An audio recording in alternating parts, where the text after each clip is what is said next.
For 30 years in Paris, I had been dreaming about Peking without knowing it.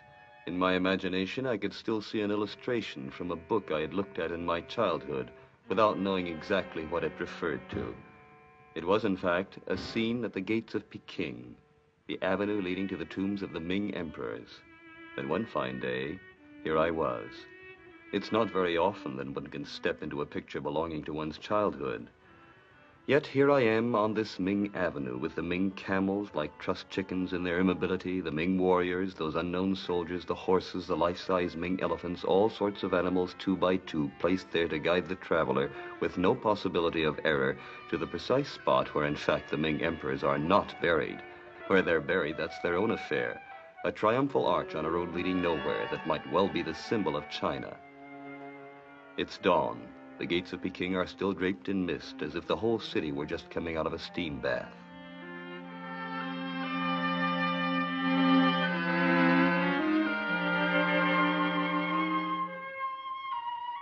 The secret of the tombs was one form of Chinese politeness. The mist is perhaps another. This filmy veil that comes between people that prevents them from touching each other or staring at each other, this city at the bottom of the sea, this dusty light midway between water and silk, all this is still politeness, but it is already a form of painting.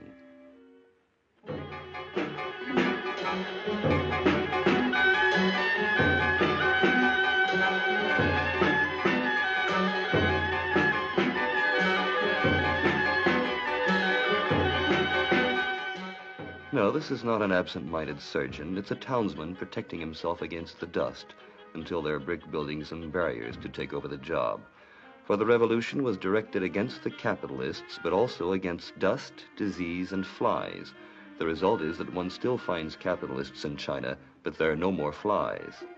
And on its way to a future without capitalists, disease, and flies, here is the China of tomorrow, the China which gives me a cheerful greeting.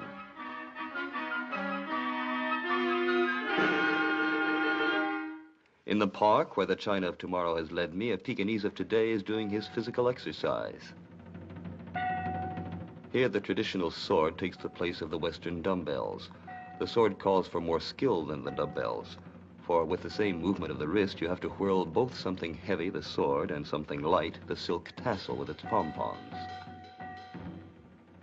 After proving his skill in this stylized violence, the Pekingese of today engages in a boxing match with one of his friends. The spectators tell me that this is Chinese boxing. One rarely hits or is hit. The whole skill lies in knowing when and how to dodge or to come to grips. When I ask who these energetic over-40s are, I am told quite simply that they're patients from a local hospital for whom physical exercise has been prescribed. Peihai, the northern lake, the ancient winter palace of the emperors. Here I again find my children of the mist. They look half squirrel and half apple. Their appearance is so charmingly traditional that one has to make an effort to remember that 25 years ago, amidst the filth of the Peking streets, every morning one found little red bundles, children that had died in the night. That was the time when our parents saved their tinfoil wrappers of the chocolate bars for the children in China.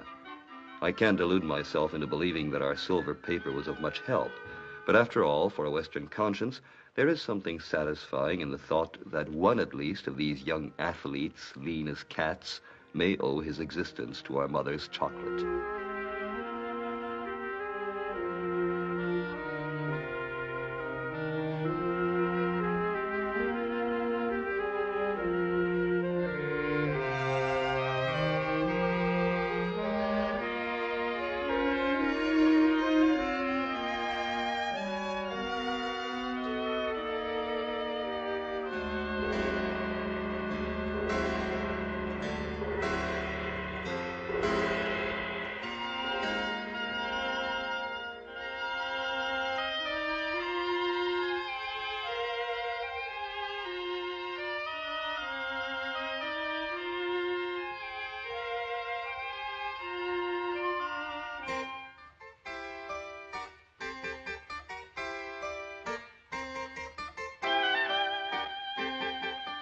"10 o'clock, a Ming steamroller, unless it's just a copy, is leveling one of the walks of the Winter Palace.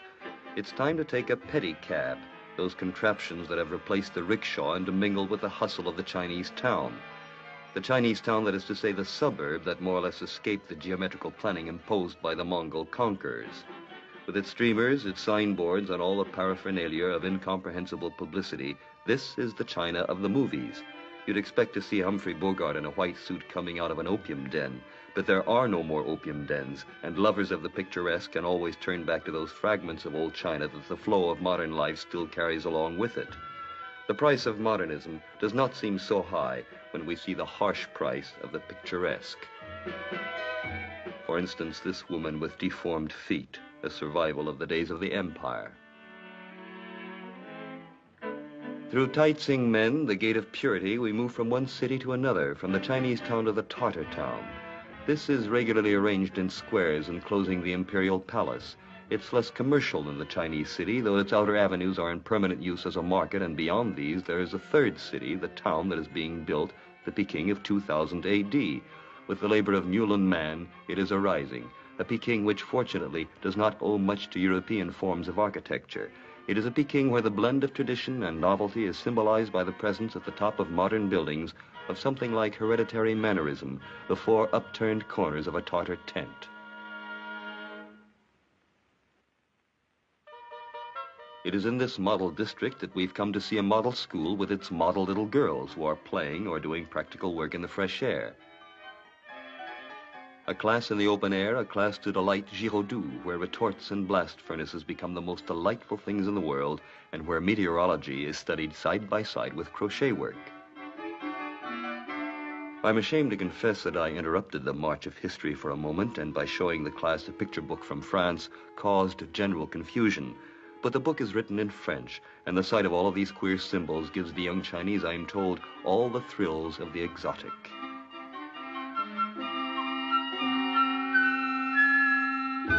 "11 o'clock. I've moved to another district, and here I am at the Bridge of Heaven. It used to be a criminal area. It's remained a little oasis of unorganized activity.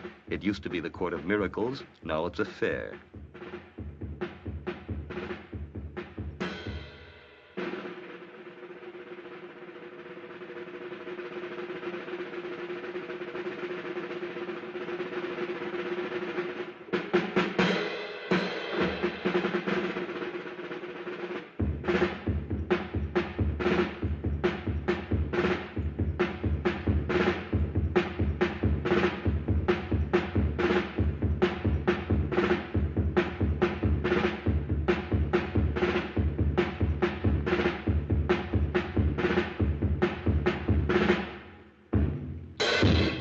Midday and back in the street again.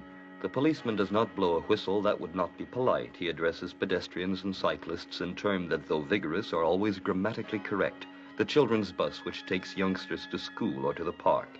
And all along the streets, the permanent exhibit of the treasures of Peking. From the penny toys they sell on the pavements to the shops covered with characters as if they were huge boxes of tea. It is a feast of color. There is color everywhere, on the walls, on the fruit, on the pastry shops, and on the children's toys, on the musical instruments they're selling in the open air, on the theatrical costumes, on the sweetmeats, on the cheap porcelain in the market, and on the precious porcelain in Liu Li Shan, the street of the antique dealers, on roofs as well. And the whole town is a display stand for ancient China, with its temples, with its bronze animals, and its porcelain roofs.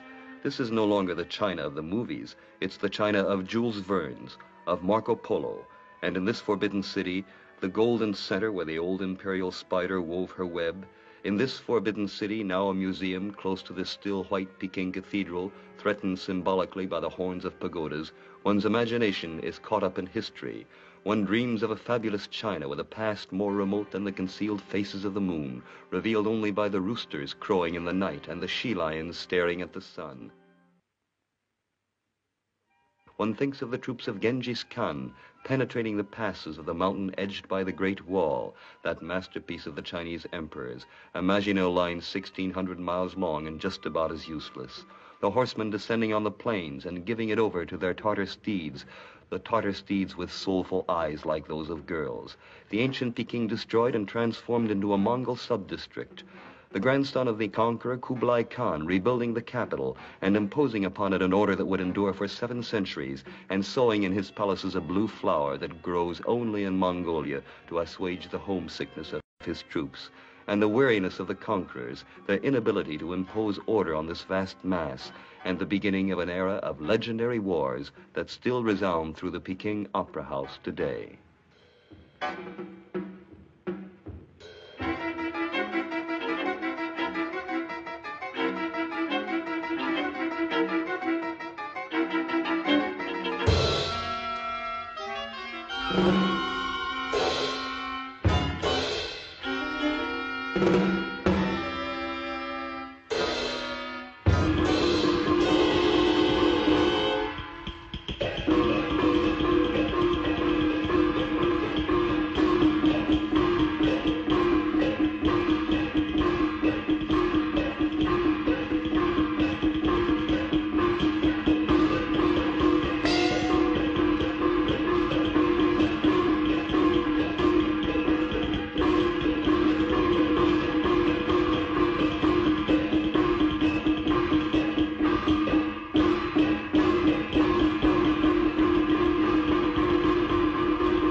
The whole history of China, the truly historical and the legendary, lives again in the theater and in the marionettes. There is Swen Wukong, king of the monkeys and thief who robbed heaven, half Prometheus and half Charlie Chaplin. There are the gods, bearing sledgehammers and thunderbolts. There are the monsters, tigers, dragons, who come and take food from a girl's hand and respond to her caresses. There are the courtesans who died of love, the girls of noble family who married gardeners, and the generals, ancestors of all those generals who for 2,000 years made and destroyed China until 1st of October, the Chinese people celebrated their Bastille Day, their day of revolution.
Let us say no more about history.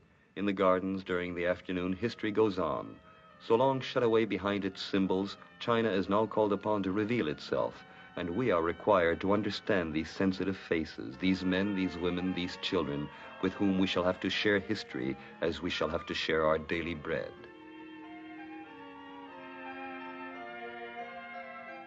This crowd, so truly human, delights in being face to face with animals. The zoo in Peking is full of visitors.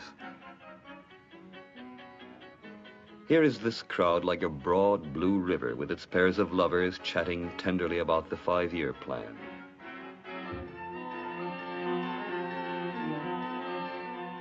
Here is this crowd which bears you along like a mighty ocean. No amount of exasperation or pushing will carry you against it.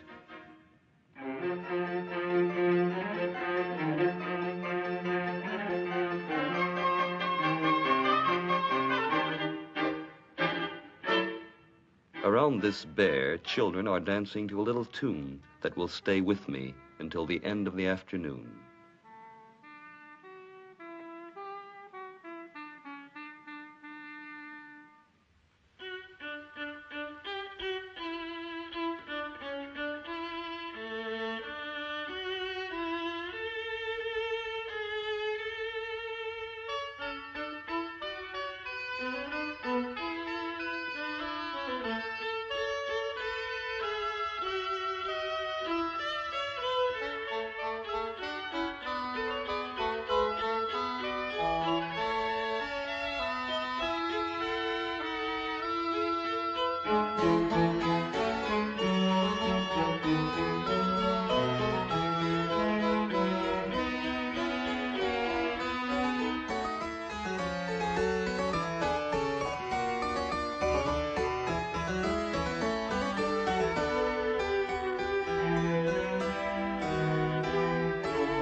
We end our Sunday at the Summer Palace. The pioneers have taken possession of the islands. Their laughter and their songs are like birds in the silence. All this is as remote as China and as familiar as Hyde Park. Against this background of past splendor, in the avenues of this Mongol Versailles, one wonders about both past and future. But for my part, as I look at these scenes and take them in and listen to them, I just wonder at the close of this Sabbath day in Peking whether China itself is not the Sabbath of the whole world.